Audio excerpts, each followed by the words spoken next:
One of the state's biggest wildlife facilities is in danger of closing right now. The clinic over at the Howell Nature Center is taking care of more than 2,000 wild animals, but they're at capacity. As Paula Tutman reports, if they don't raise more funds soon, they may not be able to care for any more animals. I want to show you something absolutely spectacular. So take a look at these American bald eagles. Inside, I guess you could kind of call this a long-term care convalescent enclosure. Jefferson fell out of a nest as an eaglet nestling and broke his wing. Liberty struck by a car and found on the side of the road near Monroe. These two symbols of freedom will never be free again. They are permanently disabled. But because of the Howell Nature Center in Howell, these majestic creatures will survive. We've got 9 fawns right now in our care. Are they orphaned? Yes, they were orphan fawns. Mom gets hit by a car. The baby comes in. Whoppy the beaver was flown in from another state. 2 bullets are still lodged in his head. Brain damage is what makes him cuddly and friendly. He too can never be released into the wild. Hi, bud. He likes to have his chin scratched. For 34 years, the Howell Nature Center has been receiving injured animals. Licensed by the DNR, ideally, they rehabilitate the animals in the wildlife clinic and get them back into their natural habitat.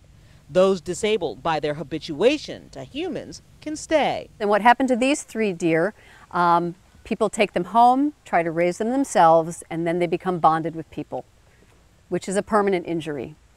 A fear of humans is critical to a wild animal's survival. But for the first time in the Animal Care Center's history, they are out of money. A bumper crop of animals this year, close to 2,400 by the end of July.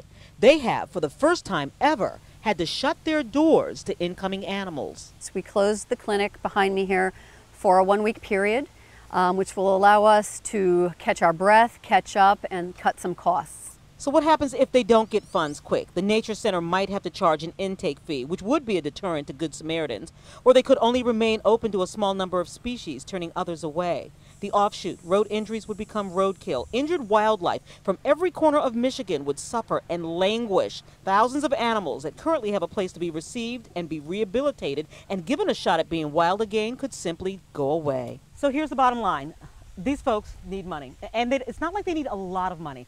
I mean, even just a couple of corporate sponsors or any donation would help. They pretty much stay afloat with about $150,000 a year. They're usually about $30,000 in the hole. Their immediate need right now to stay open is $15,000. We're going to put information on how you can get involved, how you can donate on our Facebook page, or rather my Facebook page, Local 4 Paula Tutman, as well as our website, clickondetroit.com. They need money now so that this can continue. Paula Tutman, Local 4.